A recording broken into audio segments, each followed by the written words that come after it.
बिस्मिल्लाहिर्रहमानिर्रहीम। अस्सलाम वालेकुम।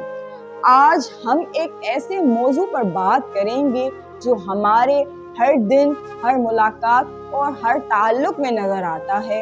वो है मुआशरती अखलाकियात और मुआशरती इस्लाह। अखलाकियात की खूबसूरत खुशबू है जो हमारे रवैये, हमारे अल्फाज और हमारे आमाल से निकलती है। लेकिन अफसोस आज हमारे मुआशरे में ये खुशबू कम होती जा रही है और इसकी जगह सख्ती, झूठ, बदतमीजी और बेहसी आती जा रही है। अखलाकियात का मतलब है अच्छे रवैये, अच्छी बातचीत और दूसरों का हक अदा करना और दिल को तकलीफ पहुंचाने से बचना। हमारे प्यारे नबी करीम सल्लल्लाहु अलैहि वसल्लम ने फरमाया, तुम में सबसे बेहतर वो है जिसके इखलाक सबसे बेहतर हैं। यही अल्लाह के नज़दीक बेहतरीन इंसान वो नहीं जो ज्यादा ताकतवर हो या सबसे ज्यादा दौलत वाला हो, बल्कि वो है जो दूसरों के साथ नरमी और अच्छे इखलाक से पेश आए। इखलाकियात सिर्फ एक अच्छी आदत नहीं बल्कि ये ईमान का हिस्सा है।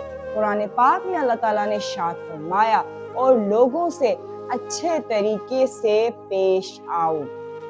जी, हमारे मुआशरे में जो फिर बुराइयां फैल चुकी हैं वो है झूठ बोलना, गीबत करना, धोखा देना, बदतमीजी करना, बड़ों से बदतमीजी करना और छोटों पर जुल्म करना, पड़ोसियों का हक ना अदा करना, रिश्तों में बेएतमादी। ये बुराइयां सिर्फ एक शख्स को नहीं बल्कि पूरे मुआशरे को बीमार कर देती हैं।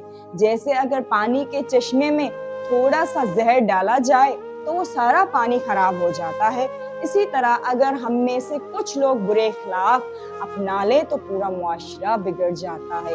इस्लाम ने हमें मुआशरती इस्लाह के लिए कई उसूल दिए हैं, जिनमें से नंबर 1 पे अमर बिल मारूफ व नही अनिल मुनकर, ये नहीं भलाई का हुक्म देना और बुराई से रोकना। दूसरे नंबर पे माफ करने का जज्बा।